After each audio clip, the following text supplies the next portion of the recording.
Hi అండి. ఈరోజు ఈ వీడియోలో ఇగోండి చూపిస్తున్నాను కదా! షార్ట్ హ్యాండ్స్‌కైనా సరే మనం ఇలాగా పఫ్‌లాగా పెట్టేసుకుంటే చాలా అందంగా ఉంటదండి. మొత్తం అయితే ఇది నీట్‌గా ఎలా కట్ చేసుకొని, ఎలా స్టిచ్ చేయాలనేది ఈ వీడియోలో చూపిస్తాను. వీడియో అయితే చివరి వరకు చూడండి. ఇగోండి మొత్తం కుట్టినాక ఈ విధంగా వస్తది. వీడియో నచ్చితే ఒక లైక్ చేయండి. ఇగోండి ఫినిషింగ్ అనేది నీట్‌గా ఇలా వస్తది. ఇగోండి చూసారు కదా! వేసుకున్నాక ఈ విధంగా కనిపిస్తది. ఇప్పుడు కటింగ్ ఎలా చేయాలో చూపిస్తాను. ముందుగా అయితే లైనింగ్‌ని తడిపి ఆరబెట్టుకొని ఇగోండి ఇలాగైతే 4 ఫోల్డింగ్‌లా చేసుకోవాలి హ్యాండ్ కటింగ్ అనేది క్లాత్‌ని. ఇగోండి దీనికైతే కొంచెం పెద్ద క్లాత్ కావాలండి. ఎందుకంటే ఇది పైన పఫ్ కూడా యాడ్ చేస్తాం కదా! పఫ్ కనీసము 2½ ఇంచెస్ అయినా ఎక్స్‌ట్రా కావాలి. ఇగోండి ఇప్పుడు నేను ఇలాగ 4 ఫోల్డింగ్ చేశాను. ఎందుకంటే ఇగోండి కొంచెం క్లాత్ అయితే యాడ్ చేయాలి. 4 ముక్కలు చంక భాగంలో యాడ్ చేసే కంటే పైన 2 క్లాతులకు మాత్రమే మనం యాడ్ చేసేటట్టుగా ఈ విధంగా క్లాత్ అనేది కొంచెం ముందుకు జరుపుకుంటే సరిపోతది. ఇగోండి కింద హెచ్చు తగ్గు లేకుండా కొంచెం క్లాత్ ఏదైనా ఉంటే ఇలా కట్ చేసేయాలి. ఈ చివరనొచ్చి స్టిచ్చింగ్ గురించి ఒక హాఫ్ ఇంచ్ అయితే పెట్టుకోవాలండి. హెమ్మింగ్ అయినా లేదంటే పైపింగ్‌కైనా. అయితే హెమ్మింగ్‌కి అయితే 1 ఇంచ్ వరకు పెట్టాలండి.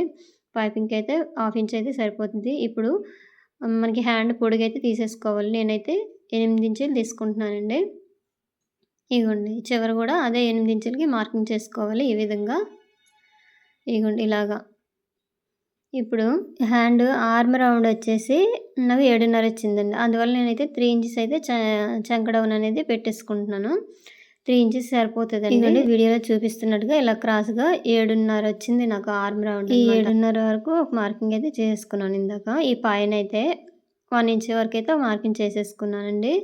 ఇగోండి ఇలాగా నేను వీడియోలో చూపిస్తున్నట్టుగా ఇలా స్ట్రెయిట్‌గా ఒక లైన్ గీసేసుకొని ఇందాక 7.5 వరకు మార్కింగ్ చేసాం కదా! ఇలా స్ట్రెయిట్‌గా పెట్టేసుకొని అక్కడి నుంచి ఇక్కడ సెంటర్‌లోన అంటే మిడిల్‌లోన ఇట్లా పెట్టేసుకొని ఇక్కడ నుంచి ఇలాగ 1½ ఎందుకంటే ఇది ఆర్మ్ రౌండ్ కర్వ్ నీట్‌గా రావడానికి మాత్రమేనండి ఈ మార్కింగ్ అనేది. ఈ ఆర్మ్ స్కేల్ తీసేసుకొని ఇగోండి ఇలాగా వీడియోలో చూపిస్తున్నాను కదా! ఈ విధంగా నీట్‌గా గీసేసుకోవాలి. ఇగోండి స్కేల్ ఇటు తిప్పేసి ఈ విధంగా పెట్టేసుకోవాలి. ఫస్ట్ ఆఫ్ ఆల్ మనకి హ్యాండ్ పొడుగు అనేది మార్కింగ్ చేసుకుంటున్నాము. తర్వాత పఫ్ గురించి మార్కింగ్ చేసుకోవాలి. ఇగోండి ఇప్పుడు ఫస్ట్ హ్యాండ్ పొడిగే మార్కింగ్ చేశాను. ఇప్పుడు పైన పఫ్ గురించి అయితే ఇప్పుడు మార్కింగ్ చేయాలి. అంటే మనం 2 ఇంచీలైనా పెట్టేసుకోవచ్చు. లేదంటే 2.5 లేదంటే 5 ఇంచెస్ అయినా పెట్టుకోవచ్చండి. నేనైతే చిన్న పఫ్ గురించే మార్కింగ్ చేస్తున్నాను. 2½ అయితే పెట్టాను. ఇగోండి ఇలాగా ఒక షేప్ అయితే ఇట్లా స్ట్రైట్‌గా 2½ పెట్టేసి ఇలా డబ్బా షేప్‌లో ఇచ్చేసుకోవాలి. ఇగోండి ఈ పైన అయితే ఇగోండి 1½ వరకు ఇట్లా పెట్టేసుకొని ఈ షేప్ రౌండ్ గీస్తున్నాను కదా! షేప్ ఇచ్చుకోవాలండి ఇలాగా. ఈ మార్కింగ్ ఇగోండి నేను చూపించాను కదా వీడియోలో. ఈ విధంగా మాత్రమే మనం రౌండ్ అనేది తిప్పేసుకోవాలి. ఇగోండి ఇలాగా నీట్‌గా ఇలా తిప్పేసుకున్నాం అనుకోండి. ఇప్పుడు ఇదైతే కట్ చేసుకోవాలి. అయితే హ్యాండ్ లూజ్ మార్కింగ్ చేసుకోవాలి. ఆది బ్లౌజ్‌లోని హ్యాండ్ లూజ్ ఎంత ఉందో అంతవరకు ఇట్లా మార్కింగ్ పెట్టేసుకొని ఇగోండి కరెక్ట్‌గా ఈ విధంగా గీసేసుకోవాలి. ఇగోండి ఇలాగా. ఈ పక్కనే ఖర్చు గురించి అయితే మనము ఒక 1½ వరకు అయితే ఇలా మార్కింగ్ చేసుకోవాలండి. ఇగోండి ఇలాగా. ఇప్పుడు అయిపోయింది కదా! ఇప్పుడు హ్యాండ్ కర్వ్ తీసేసాం కదా! ఇలాగే ఇప్పుడు కట్ చేసుకోవాలండి. ఇగోండి చూపిస్తాను చూడండి ఎలా కట్ చేయాలనేది. అది ఇక్కడ నుంచి ఇందాక చూపించాను కదండీ 2 ఇంచెస్‌కైనా పెట్టుకోవచ్చు. లేదంటే 2½ 3 ఇంచెస్ 5 ఇంచెస్ వరకైనా మనకి ఎంత కావాలో పఫ్ అనేది దాన్ని బట్టి అయితే మనము యాడ్ చేసుకోవాలండి. మొత్తం అయితే ఇలా కట్ చేసేసాను కదా! ఇక్కడ చెప్తాను చూడండి. ఇక్కడట ఒక డాట్ పెట్టుకోవాలి. ఈ సెంటర్‌లోనే ఇగోండి ఇప్పుడు కట్ చేస్తున్నాను కదా! అది. ఎందుకంటే మనం పఫ్ అక్కడ వరకే మనము ఫ్రిల్స్ అనేవి పెట్టుకోవాలండి అందువలన. ఇగోండి ఇలాగా. స్టిచ్చింగ్ చేసేటప్పుడు మీకు చూపిస్తాను.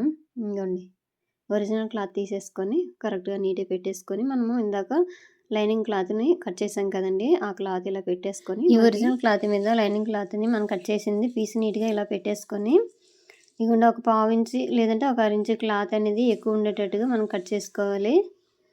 ఇగోండి ఇలాగా. ఇలా తీసేయాలండి. ఇక్కడట చంక భాగంలోన మనకి అతుకులనేవి పడతాయి. అవైతే జాయింట్ మనం కుట్టేటప్పుడు వేసుకోవాలండి. అదైతే చూపిస్తాను. ఇప్పుడు కటింగ్ అయిపోయింది కదా! ఇప్పుడు స్టిచ్చింగ్ చూపిస్తున్నాను చూడండి. లైనింగ్, ఒరిజినల్ 2 ఇలా కరెక్ట్‌గా పెట్టేసుకొని చూసుకోవాలండి. ఒరిజినల్ పైకొచ్చేటట్టుగా లైనింగ్ కిందకి వెళ్ళేటట్టుగా అయితే మనం జాయిన్ చేసేసుకోవాలి. ఇదిగోండి కరెక్ట్‌గా మిషన్ మీద అయితే జాయిన్ చేసేస్తున్నాను. లేదంటే గమ్ముతోనైనా జాయిన్ చేసుకోవచ్చు. నేనైతే మిషన్ మీద జాయిన్ చేసేస్తున్నాను. ఇంక నీట్‌గా ఇలా పెట్టేసుకోవాలి. అయిపోయింది కదా! ఇదిగోండి కరెక్ట్‌గా. ఎందుకంటే ఇది సిల్క్ క్లాత్ కదండీ! జరిగిపోతూ ఉంటది. అందువలన కరెక్ట్‌గా పెట్టేసుకొని ఇలాగా కుట్టేసుకొని వచ్చేయాలి. ఇదిగోండి ఇలాగా. ఈ చంక భాగంలోనైతే తర్వాత జాయిన్ చేస్తాను. ఇదిగోండి ఎక్స్ట్రా క్లాత్ ఉంటే ఇలా కట్ చేసేయాలి. ఎప్పుడైనా ఒరిజినల్ క్లాత్ అనేది కొంచెం ఎక్కువగానే కట్ చేసుకోవాలండి. జాయిన్ చేశాక తీసేయాలి. ఇదిగోండి ఇప్పుడు చంక భాగంలోన చిన్న అతుకులైతే పడుతున్నాయి. ముందు ఒరిజినల్ పెట్టేసుకొని దాని మీద లైనింగ్ పెట్టేసుకొని ఇలాగ తిప్పేసి పక్కకి పైనుంచి అయితే ఒక కుట్టు వేసేయాలండి. ఇదిగోండి ఇలాగా. అయిపోయింది కదా! కరెక్ట్‌గా ఉంచుకొని మిగతా క్లాత్‌ని ఇలా కట్ చేసేయాలి. ఇదిగోండి చూపిస్తుంది కదా! ఇక్కడ ఇలా చిన్నగా కట్ చేసుకున్నామనుకోండి మనము పఫ్ అనేది ఎక్కడి నుంచి ఎంతవరకు ఎలా పెట్టుకోవాలనేది ఇందులోన పెట్టేసుకోవాలండి. ఇప్పుడు రెండో హ్యాండ్ కూడా సేమ్ ఇదే విధంగా జాయిన్ చేసేయాలి. లైనింగ్ ఒరిజినల్ ఇలాగా. ఇదిగోండి మొత్తం సైడ్‌ని ఈ చివర మొత్తం ఎందుకంటే దీనికి క్రిందనైతే నేను పైపింగ్ ఏద్దాం అనుకుంటున్నానండి. అందువలనైతే మొత్తం జాయింట్ అయితే ఇలా చేసేసాను.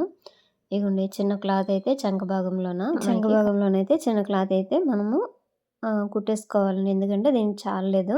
అందువల్ల చూపించాను కదా! ఇక ఒరిజినల్ కిందన పెట్టేసుకొని లైనింగ్ పైన పెట్టేసాను. ఇలాగ ఓపెన్ చేసేసి పక్కకు తిప్పేసుకొని పైనుంచి అయితే కుట్టు వేసేయాలి. మనం అదే లైనింగ్ ముందు పెట్టేసామనుకోండి పైకైతే లైనింగ్ వచ్చేస్తుందండి. అందువలన ముందు ఒరిజినల్ పెట్టేసుకొని దాని మీద లైనింగ్ పెట్టుకొని జాయిన్ చేసుకోవాలి. ఎక్స్ట్రా క్లాత్ ఉంటే ఇలా కట్ చేసేయాలి. ఇక్కడ కటింగ్ ఎందుకంటే మనం పఫ్ ఇక్కడి నుంచి అయితే మనం స్టార్ట్ చేయాలి కుట్టుకోవడం అనేది.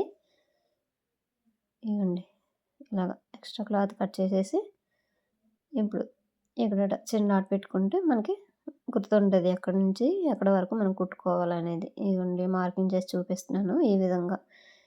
ఈ క్లాత్‌ని అయితే మనం పఫ్ కింద అయితే ఇప్పుడు పెట్టేసుకోవాలి. చూపిస్తాను చూడండి. చిన్నది ఇట్లా ఫోల్డింగ్ చేసేసుకొని ఇలా ప్రిల్స్ పెట్టుకొని అయితే వచ్చేయాలండి. ఇదిగోండి ఇలాగ చిన్న చిన్నవి నీట్‌గా ఇలాగా ఏదైనా ఇలాగ పుల్లతోనైనా ఇలాగ పెట్టేసుకుంటే కరెక్ట్‌గా వచ్చేస్తదండి. చూసారు కదా నీట్‌గా వచ్చేసింది. ఈ విధంగా అయితే వస్తది. ఇదిగోండి ఒకటైతే రెడీ అయిపోయింది. మనము ఈ డాట్స్ పెట్టుకున్నాం కదండీ! ఆ డాట్ నుంచి ఇంకో డాట్ వరకు మాత్రమే మనము ఈ పఫ్ కింద ఆ క్లాత్‌ని యాడ్ చేయాలి. ఇగోండి ఇక్కడి నుంచి ఇక్కడ వరకు ఈ క్లాత్‌ని మాత్రమే మనము పఫ్ కింద అయితే సెట్ చేసుకోవాలి. ఇగోండి ఇలాగా. ఇగోండి ఇలాగా చిన్న చిన్నవి పెట్టేసుకోవాలి లైన్‌గా. లేదంటే సగం వరకు లైన్ పెట్టేసుకొని రెండోది ఆపోజిట్ కింద పెట్టేసుకున్న వచ్చేస్తది. ఇగోండి చూసారు కదా! 2 హ్యాండ్స్ అయితే రెడీ అయిపోయాయి. ఇగోండి ఒకటైతే అయింది కదా! ఇప్పుడు ఇంకోటి చూపిస్తాను చూడండి. ఇగోండి 2 కూడాను మనము ఇలాగ కుట్టేసుకొని ఉంచుకోవాలి. ఇగోండి పఫ్ అనేది ఇలా పైకి ఇలా లేస్తది. మనం బ్లౌజ్ వేసుకునేకి కూడా నీట్‌గా ఉంటదండి. అందంగా కనిపిస్తది. ముందుగా అయితే బాడీ పార్ట్‌ని రెడీ చేసి పెట్టేసుకున్నాను. దాన్ని దీని మీద పెట్టేసి హ్యాండ్ అనేది జాయిన్ చేస్తాను చూడండి. ఇలా కరెక్ట్‌గా పెట్టేసుకొని ఇక్కడ షోల్డర్ దగ్గర క్లాత్ కరెక్ట్‌గా ఏది ఉందో లేదో చూసుకొని చిన్నదుంటే కట్ చేసేయాలి. తర్వాత ఇగోండి ఈ హ్యాండ్స్ తీసేసుకొని కరెక్ట్‌గా ఇలా పెట్టేసుకొని ఈ సెంటర్‌లో డాట్ పెట్టుకోవాలి. వీటికి మనము లో కటింగ్ అయినా తీసేసుకోవచ్చు. లేదంటే తీయకపోయినా పర్లేదండి. పఫ్ హ్యాండ్స్ కాబట్టి కరెక్ట్‌గా వచ్చేస్తది. పైనుంచి మనం కట్ చేసాం కదా! అందువలన. నేనైతే తీసాను. ఇగోండి 1/2 ఇంచ్ క్లాత్ తోటి ఇలాగా నీట్‌గా పెట్టేసుకొని ఈ విధంగా ఇలాగా వచ్చేయాలి వేసేసుకొని. ఇదిగోండి ఈ సెంటర్ నుంచైనా వేసేసుకోవచ్చు. లేదంటే ఇందాక చూపించాను కదా! అలాగా స్టార్టింగ్ నుంచైనా వేసేసుకోవచ్చు. ఇదిగోండి. ఇలా తిప్పేసుకొని నేనైతే ఇప్పుడు సెంటర్ నుంచి వేస్తున్నాను. ఇందాక ఫస్ట్ మీకు చూపించడానికి స్టార్టింగ్ నుంచి చూపించాను. ఇదిగోండి ఇలాగ. అయిపోయింది కదా! ఒకవైపు అయితే రెడీ అయిపోయింది. ఇదిగోండి చూసారు కదా! ఇలా వస్తది. ఇంకో కుట్టయితే మరలా వేసుకోవాలండి. డబుల్ వేస్తేనే మనకి గట్టిగా ఉంటది క్లాత్ అనేది చిరిగిపోకుండా. ఇదిగోండి ఇలాగ వేసేసుకొని వచ్చేయాలి. వీడియో చివరి వరకు చూడండి. వీడియో నచ్చితే లైక్ చేయండి, షేర్ చేయండి, సబ్స్క్రైబ్ చేయండి. ఇగోండి రెండో హ్యాండ్ కూడా జాయిన్ చేస్తున్నాను. ఇలా పెట్టేసుకోవాలి. ఎందుకంటే మనము ఇక్కడ కుచ్చులు పెట్టాం కదండీ! ఆ కుచ్చులు కరెక్ట్‌గా సెంటర్‌లోకే రావాలంటే సెంటర్ నుంచి ఇలాగ జాయిన్ చేసుకుంటే మనకు కరెక్ట్‌గా వచ్చేస్తాయి. ఇలాగ మళ్ళీ రెండో సైడ్‌లో తిప్పేసుకొని ఇక్కడి నుంచి మళ్ళీ కుట్టుకొని వచ్చేయాలి. ఇలాగ. అయిపోయింది కదా! రెండు వైపులు కూడా స్టిచ్చింగ్ అనేది చేసేసాను హ్యాండ్‌కి. ఇప్పుడు హ్యాండ్ జాయింట్ చేసేసుకుంటే మొత్తం అయితే ఇలాగొస్తదండి హ్యాండ్ అనేది. చూసారు కదా! పఫ్ స్లీవ్స్ అంటే ఈ విధంగా పెట్టేసుకొని చాలా అందంగా ఉంటాయండి వేసేసుకుంటే. ఇప్పుడు ప్రెజెంట్ ట్రెండింగ్‌లో ఉన్న బ్లౌజులు ఈ విధంగానే అందరూ అనేది స్టిచ్ చేసుకుంటున్నారు.